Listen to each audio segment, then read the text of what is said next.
في حضنها الأمان، في صدرها الحنان، في قلبها الإيمان، في كفها الإحسان. أمي رعاها الله، أمي رعاها الله. إن لفني الظلام في حضنها أنام،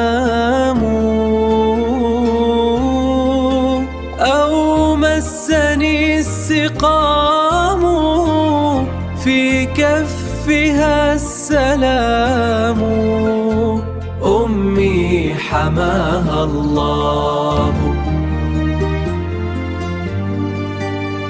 كأنما غناء وهمسها شفاء، وعطفها دواء وعيشها وفاء.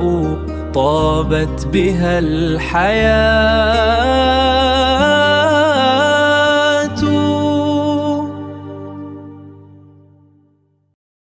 السلام عليكم أيها الطلاب، أهلا وسهلا بكم في هذا الصف الجديد. പ്രിയപ്പെട്ട മക്കളെ, നമ്മൾ പുതിയൊരു പാഠഭാഗം പരിചയപ്പെടുന്നത് 10ാം ക്ലാസ്സിലെ അറബി ടെക്സ്റ്റ് ബുക്കിൽ 18ാമത്തെ പേജിൽ ഒരു കവിത കൊടുത്തിട്ടുണ്ട്.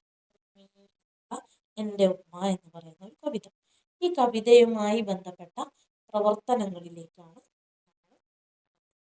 19ാമത്തെ പേജിൽ കവിതയുടെ ആശയം കൊടുത്തിട്ടുണ്ട്. കവിത നന്നായി കേട്ട് നമ്മൾ ആസ്വദിച്ചു കഴിഞ്ഞു.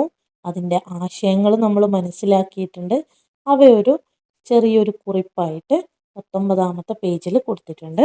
നമുക്ക് ആദ്യം അതൊന്ന് വായിച്ചു നോക്കാം അല്ലേ. മളുമൂനുൽ മൻലൂം. മളുമൂൻ ആശയം, മൻലൂം കവിത, കവിതയുടെ ആശയം. യഖൂലു ഷാഇറു കവി പറയുന്നു, അൽ ഉമ്മു ഉമ്മ, ഹിയ അവൾ, മസ്ദറുൽ ഈമാൻ മസ്ദർ ഉറവിടമാണ്, സ്രോതസ്സാണ്, സോഴ്സാണ്. അൽ ഈമാൻ വിശ്വാസത്തിൻ്റെയും, വൽ അമാൻ സുരക്ഷിതത്വത്തിൻ്റെയും, സേഫ്റ്റിയുടെയും, വൽ ഹനാൻ കാരുണ്യത്തിൻ്റെയും അല്ലെ സ്നേഹത്തിൻ്റെയും ഒക്കെ ഉറവിടമാണ് ഉമ്മ. വ ഇന്നഹ തംനഹുൽ വലദ അർറാഹത ഫിൽ ഔഖാത്തി സ്വഅബ. വ ഇന്നഹ അവൾ, തീർച്ചയായും അവൾ, തംനഹു നൽകുന്നു, അൽ വലദ കുട്ടിക്ക് നൽകുന്നു, അർറാഹത്ത് സമാധാനം, ഫിൽ ഔഖാത്തി സ്വഅബ ഔഖാത്ത് വഖത്ത് സമയം, ഔഖാത്ത് സമയങ്ങൾ, അസ്സഅബ പ്രയാസമുള്ള സമയങ്ങളിൽ കുട്ടിക്ക് ആശ്വാസം നൽകുന്നത് ഉമ്മയാണ്. യസിഫുഹ യസിഫു അവളെ വിശേഷിപ്പിക്കുന്നു, ബി അന്നഹ അവളാണെന്ന്, ഷഖ്സുൻ ഒരു വ്യക്തിയാണെന്ന്, റഖീഖുൻ വളരെ നൈർമല്യമുള്ള, വളരെ സോഫ്റ്റ് ആയിട്ടുള്ള, വത്വയ്യിബുൻ വളരെ നല്ല. അപ്പോൾ ഉമ്മയെ കവി വിശേഷിപ്പിക്കുന്നത് ഒരു നല്ല വ്യക്തിയായിട്ടും അതുപോലെ സോഫ്റ്റ് ആയിട്ടുള്ള നൈർമല്യമുള്ള ഒരാളായിട്ടാണ് കവി വിശേഷിപ്പിക്കുന്നത്. ഇന്നഹ തീർച്ചയായും അവൾ, തുസാഇദുഹു അവൾ സഹായിക്കുന്നു, വതഅതനി ബിഹി അവൾ പരിചരിക്കുകയും ചെയ്യുന്നു, മിസ്ല ത്വബീബി മിസ്ല പോലെ, അത്വബീബ് ഒരു ഡോക്ടറെ പോലെ, അല്ലസി യുദാവിൽ മരീർ ഒരു ഡോക്ടർ രോഗിയെ എങ്ങനെയാണോ ചികിത്സിക്കുന്നത്, പരിചരിക്കുന്നത്, അതുപോലെ അവൾ എന്ത് ചെയ്യുന്നു, അവളുടെ മക്കളെ പരിചരിക്കുകയും സഹായിക്കുകയൊക്കെ ചെയ്യുന്നു. വയഖൂലു കവി പറയുന്നു, ഇന്ന ഹയാത്തഹു തൻ്റെ ജീവിതം, അദ്ദേഹത്തിൻ്റെ ജീവിതം, മലീഅത്തുൻ നിറഞ്ഞതാണ്, ബിസ്സലാം സമാധാനം കൊണ്ട്, വൽ വഫാ വിശ്വസ്തത കൊണ്ട്, ബിഫളിൽ ഉമ്മയുടെ അനുഗ്രഹം കൊണ്ടാണ് എൻ്റെ ജീവിതം സമാധാനവും വിശ്വസ്തതയും ഒക്കെ നിറഞ്ഞത് എന്നാണ് കവി ഇവിടെ പറയുന്നത്. ഇത്രയും കാര്യങ്ങളാണ് കവിതയുടെ മൊത്തം ആശയമാണ് നമ്മളിവിടെ ചെറിയൊരു കുറിപ്പായി കൊടുത്തിരിക്കുന്നത്. തൊട്ട് താഴെ കവിയെ കുറിച്ചിട്ടുള്ള ഒരു കുറിപ്പ് കൊടുത്തിട്ടുണ്ട്. ഇവിടെ നമുക്ക് കവിയുടെ ചിത്രം കാണാം. നുബ്സത്തുൻ അനിഷായിർ, നുബ്സത്ത് ചെറിയ കുറിപ്പ്, അനിഷായിർ കവിയെ കുറിച്ച്. യൂസുഫുൽ ഇലാമാണ് ഈ കവിത എഴുതിയത്. ഉലിദ ജനിച്ചു, യൂസുഫുൽ ഇലാം ജനിച്ചു ഫി മദീനത്തി മുആൻ, മുആൻ എന്ന പട്ടണത്തിൽ, ജനൂബിൽ ഉർദുൻ, ഉർദുൻ എന്ന് പറഞ്ഞാല് ജോർഡാൻ എന്ന് പറയുന്ന സ്ഥലമാണ്.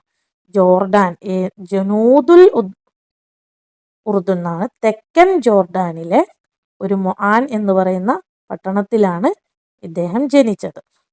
ആം തിസ് ആഷറ വാഹിദ് വസലാസൂൻ മീലാദിയ, 1931. ഹുവ അദ്ദേഹം, ഷാഇറുൻ കവിയാണ്, ഖദീറുൻ പ്രഗത്ഭനായ ഒരു കവിയാണ്, വളരെ വലിയൊരു കവിയാണ്, വ മുഫക്കിറുൻ ചിന്തകനാണ്, കബീറുൻ വലിയൊരു ചിന്തകനും കൂടിയാണ്. വഷ്തഹറ അദ്ദേഹം പ്രശസ്തനായി, ബി ഷാഇറിൽ അഖ്സ, ഷാഇറിൽ അഖ്സ എന്ന പേരിൽ, അഖ്സയുടെ കവി എന്ന പേരിൽ അദ്ദേഹം പ്രശസ്തനായി. എന്തുകൊണ്ടാണ് അങ്ങനെ പ്രശസ്തനായത്? ലി ഇഹ്തിമാമിഹി അദ്ദേഹത്തിന്റെ താല്പര്യം കാരണം, ബിൽ ഖളിയത്തിൽ ഫലസ്തീൻ ഫലസ്തീനിലെ പ്രശ്നങ്ങളെ കുറിച്ചിട്ടുള്ള കവിത എഴുതുന്നതിന് അദ്ദേഹത്തിന് വളരെയധികം താല്പര്യമുണ്ട്. ആ ഒരു താല്പര്യം കാരണം അദ്ദേഹം ഷാഇറിൽ അഖ്സ എന്ന് അറിയപ്പെടുന്നുണ്ട്. അഖ്സ ഇവിടെ ഉദ്ദേശിക്കുന്നത് ഫലസ്തീനിലുള്ള മസ്ജിദുൽ അഖ്സയാണ്. ആ അഖ്സയാണ് ഇദ്ദേഹത്തിന്റെ പേരിലേക്ക് ചേർത്തിരിക്കുന്നത്, ഷാഇറുൽ അഖ്സ, അഖ്സയുടെ കവി. വമിൻ ദവാവീനിഹി, ദവാവീൻ കൃതികൾ, രചനകൾ, അദ്ദേഹത്തിന്റെ പുസ്തകങ്ങൾ, അദ്ദേഹം എഴുതിയത്. ദീവാന് എന്നാണ് കൃതിക്ക് പറയുക, ദവാവീന് കൃതികൾ, ദീവാനും ജംഅ് ദവാവീൻ കൃതികൾ. വമിൻ ദവാവീനിഹി അശ്ശഅരിയ അദ്ദേഹത്തിന്റെ കവിതാ സമാഹാരങ്ങളിൽ പെട്ടതാണ്. ഫി റിഹാബിൽ അഖ്സ ഒരു കവിതയുടെ പേരാണ്, ഫി റിഹാബിൽ അഖ്സ. രണ്ടാമത്തത് യാ ഖുദ്സ്, മൂന്നാമത്തത് അസ്സലാമുൽ ഹസീൽ. ഇതൊക്കെ അദ്ദേഹത്തിന്റെ കവിതകളിൽ, കവിതാ സമാഹാരങ്ങളിൽ പെട്ടതാണ്. വാഴിരിഹ അതല്ലാത്തതും ഉണ്ട്. തുവഫിയ അദ്ദേഹം മരണപ്പെട്ടു, ഫി തിസ്അ വഇശ്റൂൻ യൂലിയു ജൂലൈ 29, ആം അൽഫൈൻ സബ മീലാദിയ 2007 ജൂലൈ 29 അദ്ദേഹം മരണപ്പെട്ടു. അപ്പോൾ കവിയെക്കുറിച്ച് നമ്മൾ ചില കാര്യങ്ങൾ, അദ്ദേഹം ജനിച്ചത് എവിടെയാണ്? ജോർഡാനിലാണ് അദ്ദേഹത്തിന്റെ സ്ഥലം. ജനിച്ച പട്ടണം മുആൻ എന്ന് പറയുന്ന പട്ടണമാണ്. ജനിച്ച വർഷം 1931. അദ്ദേഹം അറിയപ്പെടുന്ന പേര് ഷാഇറുൽ അഖ്സ എന്നാണ്. പിന്നെ അദ്ദേഹത്തിന്റെ കവിതാ സമാഹാരങ്ങളുടെ പേര് ഫി റിഹാബിൽ അഖ്സ, യാ ഖുദ്സ്, സലാമുൽ ഹസീൽ തുടങ്ങിയവയാണ്. അദ്ദേഹം മരണപ്പെട്ടത് 2007 ജൂലൈ 29. പ്രധാനപ്പെട്ട വിവരങ്ങളൊക്കെ നമുക്ക് കിട്ടിയിട്ടുണ്ട്. ഈ തൊട്ട് താഴെ നുകവ്വിനുൽ അസ്ഇലതി അനിഷാഇർ ബിസ്തിഖ്ദാമിൽ അദവാത്തിൽ ഇസ്തിഫ്ഹാമിയ, താഴെ കൊടുത്തിരിക്കുന്ന അദവാത്തിൽ ഇസ്തിഫ്ഹാമിയ നമ്മൾ ഉപയോഗിക്കണം. അദവാത്തിൽ ഇസ്തിഫ്ഹാമിയ ചോദ്യ വാക്കുകൾ, ക്വസ്റ്റ്യൻ വേർഡ്സ് ആണ്. അത് ഉപയോഗിച്ചിട്ട് ഇദ്ദേഹത്തെ കുറിച്ച് ചില ചോദ്യങ്ങൾ നമ്മൾ ഉണ്ടാക്കുകയാണ് വേണ്ടത്. അപ്പോൾ ഒന്നാമത് കൊടുത്തിരിക്കുന്ന ക്വസ്റ്റ്യൻ വേർഡാണ്, അദവാത്തുൽ ഇസ്തിഫ്ഹാമിയയാണ്, മൻ ആര്. നമുക്ക് കവിതയുമായി ബന്ധപ്പെട്ട് ഈ കവിത എഴുതിയത് ആരാണ് എന്ന് ചോദിക്കാം. ഷാഇറുൽ അഖ്സ എന്നറിയപ്പെടുന്നത് ആരാണ് എന്ന് ചോദിക്കാം. ഇദ്ദേഹത്തിന്റെ ഏതെങ്കിലും ഒരു പുസ്തകത്തിന്റെ പേരെടുത്തിട്ട് ഈ പുസ്തകം എഴുതിയത് ആരാണ് എന്ന് ചോദിക്കാം. തുടങ്ങിയ ആര് എന്ന് ചോദിക്കാവുന്ന ചോദ്യങ്ങളുണ്ട്. ഈ 3 ചോദ്യങ്ങളും നമുക്ക് ഉണ്ടാക്കി നോക്കാം. ആദ്യം ഞാൻ പറഞ്ഞത് കവിത എഴുതിയതാരാണ്. അപ്പോൾ കവി എന്നുള്ളതിന് ഷാഇർ എന്നാണ്. ആരാണ് കവി? മൻ ഷാഇറു ആരാണ് കവി? ഏത് കവിതയാണ്? ഷിഅറുൽ ഉമ്മി. മനി ഷാഇറു ലി ഷിഅറുൽ ഉമ്മി. ഉമ്മി എന്ന കവിതയുടെ കവി ആരാണ്? രണ്ടാമത് ഞാൻ പറഞ്ഞത് ആരാണ് ഷാഇറുൽ അക്സ എന്ന പേരിൽ അറിയപ്പെട്ടത്? നമുക്ക് നോക്കാം. മൻ ഇഷ്തഹറ ആരാണ് പ്രശസ്തനായത്? ബി ഷാഇറിൽ അക്സ. ഷാഇറുൽ അക്സ എന്ന പേരിൽ പ്രശസ്തനായത് ആരാണ്? മൻ ഇഷ്തഹറ ബി ഷാഇറിൽ അക്സ. മൂന്നാമത് ഞാൻ പറഞ്ഞത് ഇദ്ദേഹത്തിന്റെ ഏതെങ്കിലും ഒരു കൃതി എടുത്തുകൊണ്ട് ഇത് ആരാണ് എഴുതിയതെന്ന് ചോദിക്കാം. അപ്പൊ ചോദിക്കാം, മൻ അല്ലഫ കിതാബു യാ ഖുദ്സ്. അല്ലഫ രചിച്ചു എന്നാണ് അർത്ഥം. കത്തബ എന്നതിനേക്കാൾ, കത്തബ എന്ന് പറഞ്ഞാൽ എഴുതി എന്നാണ്, നോക്കി എഴുതുന്നതിനും ഒക്കെ നമുക്ക് കത്തബ എന്ന് കൊടുക്കാം. രചിച്ചു, സ്വന്തമായിട്ട് രചിക്കുന്നതിന് അല്ലഫ എന്നാണ് പറയുക. അപ്പൊ മൻ അല്ലഫ കിതാബു യാ ഖുദ്സ്. യാ ഖുദ്സ് എന്ന കിതാബ് എഴുതിയതാരാണ്? ആ ചോദ്യം നമുക്ക് ഏത് പുസ്തകത്തിനോടും ചേർക്കാം. മൻ അല്ലഫ ഫി റിഹാബിൽ അക്സ, മൻ അല്ലഫ അസ്സലാമുൽ ഹസീൽ, ഇങ്ങനെ നമുക്ക് ഏത് വേണമെങ്കിലും ചോദിക്കാം. അപ്പൊ മൻ എന്നുള്ളതിന് ഈ പാരഗ്രാഫിൽ കിട്ടാവുന്ന ചോദ്യങ്ങൾ നമ്മൾ ഉണ്ടാക്കി. രണ്ടാമത്തതാണ് മത്താ, എപ്പോൾ. എപ്പോൾ എന്നുള്ളതിന് രണ്ട് വാചകങ്ങളാണ് നമ്മുടെ ഈ കുറിപ്പിൽ നമുക്ക് കാണാൻ പറ്റുന്നത്. ഒന്ന് ജനിച്ചത് എപ്പോഴാണ്, രണ്ടാമത്തത് മരിച്ചത് എപ്പോഴാണ്. ആദ്യം നമുക്ക് ജനിച്ചത് എടുക്കാം. മത്താ വുലിദ യൂസുഫുൽ ഇളാം. യൂസുഫുൽ ഇളാം എപ്പോഴാണ് ജനിച്ചത്? മത്താ എപ്പോൾ, വുലിദ ജനിച്ചത്, യൂസുഫുൽ ഇളാം. ഇനി അതേപോലെ തന്നെ എപ്പോഴാണ് മരിച്ചത് എന്ന് ചോദിക്കാം. മത്താ തുവഫി യൂസുഫുൽ ഇളാം. എപ്പോഴാണ് യൂസുഫുൽ ഇളാം മരിച്ചത്? മൂന്നാമത്തെ ക്വസ്റ്റ്യൻ വേർഡ് ഐന എന്നാണ്, എവിടെ. ഇവിടെയും നമുക്ക് രണ്ട് ചോദ്യങ്ങളാണുള്ളത്. എവിടെയാണ് ജനിച്ചത്, എവിടെയാണ് മരിച്ചത്. ഇതിൽ നമുക്ക് എവിടെയാണ് മരിച്ചത് എന്നുള്ളതിൻ്റെ ഉത്തരം തന്നിട്ടില്ല, എന്നാലും നമുക്ക് എടുക്കാവുന്ന ഒരു ചോദ്യമാണത് അല്ലേ. ഐന വുലിദ യൂസുഫുൽ ഇളാം, എവിടെയാണ് യൂസുഫുൽ ഇളാം ജനിച്ചത്? ഐന തുവഫി യൂസുഫുൽ ഇളാം, യൂസുഫുൽ ഇളാം എവിടെയാണ് മരിച്ചത്? അടുത്ത ക്വസ്റ്റ്യൻ വേർഡാണ് മാ, എന്ത്. എന്ത് എന്നുള്ളതിന് നമുക്ക് കൊടുക്കാവുന്ന ഒരു ചോദ്യമാണ്, എന്ത് പേരിലാണ് അദ്ദേഹം അറിയപ്പെട്ടത്? അറിയപ്പെട്ട പേര് എന്നുള്ളതിൻ്റെ ഒരു വാക്ക് നമ്മൾ മുമ്പേ പഠിച്ചിട്ടുണ്ട്, ലഖീബ്. ലഖീബ് അറിയപ്പെട്ട പേര്. നമുക്ക് ചോദിക്കാം, മാ ലഖീബു യൂസുഫുൽ ഇളാം. യൂസുഫുൽ ഇളാമിൻ്റെ ലഖീബ് എന്താണ്? മാ ലഖീബു യൂസുഫുൽ ഇളാം. അടുത്തതാണ് ബിമ, എന്തുകൊണ്ട്, എന്തിൽ എന്നൊക്കെയാണ് അർത്ഥം. എന്തിലാണ് അദ്ദേഹം പ്രശസ്തനായത്? ബിമ ഇഷ്തഹറ യൂസുഫുൽ ഇളാം, ഏത് കാര്യത്തിലാണ് അദ്ദേഹം പ്രശസ്തനായത്? അപ്പൊ ഇവിടെ നമ്മൾ ചിന്തിക്കേണ്ട, ഓർമ്മിച്ച് വെക്കേണ്ട ഒരു കാര്യം, അദവാത്തുൽ ഇസ്തിഫ്ഹാമിയ എപ്പോഴും ചോദ്യത്തിന്റെ തുടക്കത്തിൽ വേണം കൊടുക്കാൻ. അദവാത്തുൽ ഇസ്തിഫ്ഹാമിയ അറബിയിൽ എപ്പോഴും തുടക്കത്തിലാണ് വരിക. അത് നമ്മൾ ഇംഗ്ലീഷിലും അങ്ങനെ തന്നെയാണ് അല്ലേ. വാട്ട്, ഹൗ തുടങ്ങിയ വാക്കുകളൊക്കെ നമ്മൾ തുടക്കത്തിലാണ് കൊടുക്കുക. തൊട്ട് താഴെ നമുക്ക് മറ്റൊരു പ്രവർത്തനം വന്നിട്ടുണ്ട്. നഖ്താറു മിനൽ മൻളൂം, കവിതയിൽ നിന്ന് നമ്മൾ കണ്ടെത്തുക അൽ കലിമാത്തുൻ കമാഫിൽ മിസാൽ, ഉദാഹരണം പോലെയുള്ള വാക്കുകൾ നമ്മൾ കണ്ടെത്താനാണ്. അപ്പോൾ ഒന്നാമത് തന്നിരിക്കുന്നത് അൽ അമാൻ എന്നാണ്. അൽ അമാൻ, അതായത് അൽ അമാൻ എന്നതുപോലെ വായിക്കാൻ പറ്റണം, അവസാനത്തിൽ നൂന് വേണം. അപ്പൊ രണ്ട് പദങ്ങളാണ് ടീച്ചർ പറയുക, മക്കൾ ഒരു പദം ടെക്സ്റ്റിൽ നോക്കി കണ്ടെത്തണം കേട്ടോ. അൽ അമാൻ, അതേപോലെ വരുന്ന അടുത്ത വാക്കാണ് അൽ ഹനാൻ. മൂന്നാമതൊരു വാക്ക് പറയാണ് അൽ ഈമാൻ. ഇനി ഒരു വാക്ക് കൂടി നമുക്ക് എഴുതണം, അത് മക്കൾ എന്ത് ചെയ്യണം, ടെക്സ്റ്റിൽ നോക്കി കണ്ടെത്തി എഴുതണം, എളുപ്പമാണ്. രണ്ടാമത്തെ വാക്ക് അനാം. അനാം എന്നതുപോലെ വായിക്കാൻ പറ്റുന്ന വാക്കുകൾ വേണം, അവസാനത്തിൽ മീം വരണം. അപ്പോൾ അനാമാണ് തന്നിരിക്കുന്നത്. അടുത്ത വാക്ക് ടീച്ചർ പറയുന്നത് സലാം, മറ്റൊരു വാക്ക് സിഖാം. ഇനി ഒന്ന് മക്കളുടെ ടെക്സ്റ്റ് ഒന്ന് കണ്ടെത്തുക. തൊട്ടടുത്ത് തന്നിരിക്കുന്നത് ഹംസയാണ്. ഷിഫാ എന്നതുപോലെ വായിക്കാൻ പറ്റണം. ഹംസ അവസാനത്തിൽ വരുവാൻ വേണം. അപ്പൊ രണ്ട് വാക്കുകൾ ടീച്ചർ പറയാം. ഐനാ, ദവാ. ഇനി ഒന്ന് മക്കൾ കണ്ടെത്തി എഴുതുക. എളുപ്പത്തിൽ കണ്ടെത്താൻ പറ്റും. ജസ്റ്റ് ഒന്ന് വായിച്ചു നോക്കേ വേണ്ടു. നമുക്ക് നേരെ 20-ാമത്തെ പേജിലെ പ്രവർത്തനങ്ങളിലേക്ക് പോകാം. ഒന്നാമത്തത് ഏറ്റവും മുകളിൽ കൊടുത്തിരിക്കുന്ന പ്രവർത്തനമാണ് നൊഇദ്ദു മുസക്കിറത്തൻ. നമുക്കൊരു കുറിപ്പ് തയ്യാറാക്കാം. അൻ ഖിദ്മാത്തിൽ ഉമ്മഹാത്ത്, ഉമ്മമാരുടെ സേവനങ്ങളെ കുറിച്ച്. ബി മുസാഅദത്തിൽ കലിമാത്തിൽ ആത്തിയ, താഴെ തന്നിരിക്കുന്ന കലിമത്തുകൾ ഉപയോഗിച്ചുകൊണ്ട്. താഴെ തന്നിരിക്കുന്ന കലിമത്തുകളാണ് തുർലിഉ.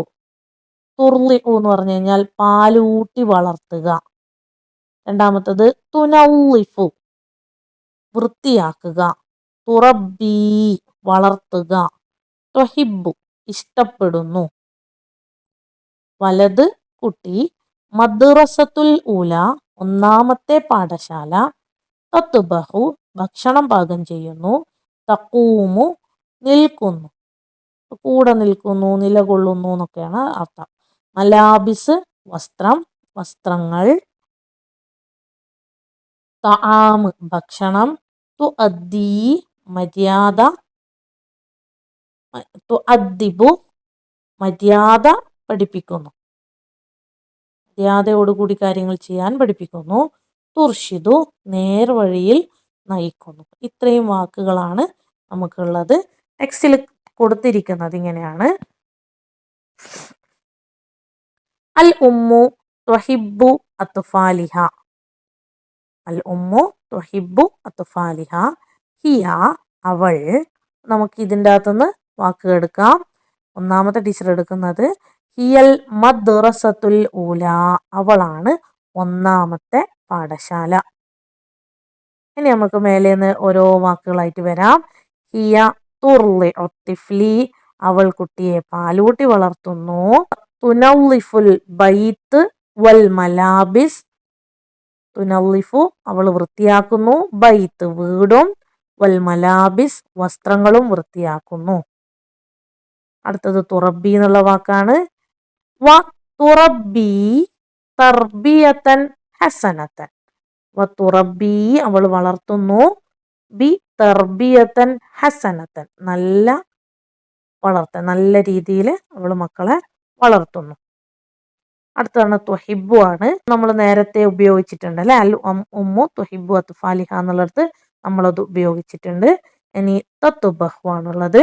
ഹിയ തത്ബഹു തആം അല്ലസീസ. ഹിയ തത്ബഹു, അവൾ പാകം ചെയ്യുന്നു. അത്ആമുൽ ലസീസ, നല്ല രുചികരമായ ഭക്ഷണം പാകം ചെയ്യുന്നു. ഇനിയോ ഹിയ തുഅദ്ദിബു വതുർഷിദുൽ വലദ, കുട്ടിയെ അവള് മര്യാദയോടുകൂടി നേർവഴിയിൽ വളർത്തുന്നു. ഇനിയോ അവള് നിൽക്കുന്നു, നിലകൊള്ളുന്നു എന്നുള്ള വാക്കാണ് വേണ്ടത്. ഹിയ തഖൂമു മഅൽ വലദി ഫി ഔഖാത്തിസ് സഅബ, പ്രയാസകരമായ സമയങ്ങളിൽ അവൾ കുട്ടിയോടൊപ്പം നിലകൊള്ളുന്നു. അപ്പൊ ഇത്രയും വാക്കുകൾ നമുക്ക് എന്ത് ചെയ്യാം, ഇവിടെ എടുത്ത് എഴുതാം. തൊട്ട് താഴെ ഒരു ചെറിയൊരു പ്രവർത്തനം കൂടിയുണ്ട്. നുറാജിഉൻ നസി വനസ്തഖ്രിജു സത്റൻ യദുല്ലു അലാ തസ്രീഹാത്തിൽ ആതിയ. താഴെ കൊടുത്തിരിക്കുന്ന ഓരോ വാക്കുകൾ കൊടുത്തിട്ടുണ്ട് അല്ലെ, 3 കൊടുത്തിട്ടുണ്ട്. ആ ആശയം വരുന്ന വരി കവിതയിൽ നിന്ന് കണ്ടെത്തി എഴുതാനാണ്. അൽ ഉമ്മു മൽജഉൻ, ഒരു അഭയകേന്ദ്രമാണ്. ഈ അർത്ഥം വരുന്ന വരി കവിതയിൽ നിന്ന് കണ്ടെത്തണം. അപ്പൊ കവിതയുടെ ആശയം ശരിക്ക് കേട്ട് മനസ്സിലായിട്ടുണ്ടാവും. ഒന്നാമത്തെ വരിയാണ് ഫീ ഹിൽനിഹൽ അമാൻ ഫീ സദരിഹൽ ഹനാൻ. ഈ വരികളാണ് നമുക്ക് ഈ ആശയത്തോട് ചേർന്ന് നിൽക്കുന്നത്. രണ്ടാമത്തത് അൽ ഉമ്മു ഹിയ സലാം, അവളാണ് സമാധാനം എന്നുള്ള ഒരു വരിയാണ് നമുക്ക് എടുക്കേണ്ടത്. ഔ മസ്സനിസ്സിഖാം ഫീ കഫിഹസ്സലാം, അവളുടെ കയ്യിലാണ് സമാധാനം എന്നർത്ഥം വരുന്ന വരി എടുക്കാം. മൂന്നാമത്തത് കലാമുൽ ഉമ്മി റാഹത്തുൻ ലിന്നഫ്സി. ഉമ്മയുടെ സംസാരം മനസ്സിന് സമാധാനം നൽകുന്നു എന്നാണ് വേണ്ടത്. കലാമുഹ ഇനാ വഹംസുഹ ഷിഫ. അവളുടെ സംസാരം പാട്ടുപോലെയാണ്, അത് ശിഫയേകുന്നു എന്ന് പറയുന്ന വരിയും ആണ് നമുക്ക് കിട്ടുന്നത്. അപ്പോൾ മക്കളെ, കവിതയും കവിതയുമായി ബന്ധപ്പെട്ട പ്രവർത്തനങ്ങളും എല്ലാവർക്കും മനസ്സിലായിട്ടുണ്ടാവും എന്ന് വിചാരിക്കുന്നു. ഏതെങ്കിലും സംശയം ഉണ്ടെങ്കിൽ മക്കൾ ചോദിക്കുക. ഇൻഷാ അല്ലാഹ് നമുക്ക് അടുത്ത ക്ലാസ്സിൽ കാണാം. അസ്സലാമു അലൈക്കും.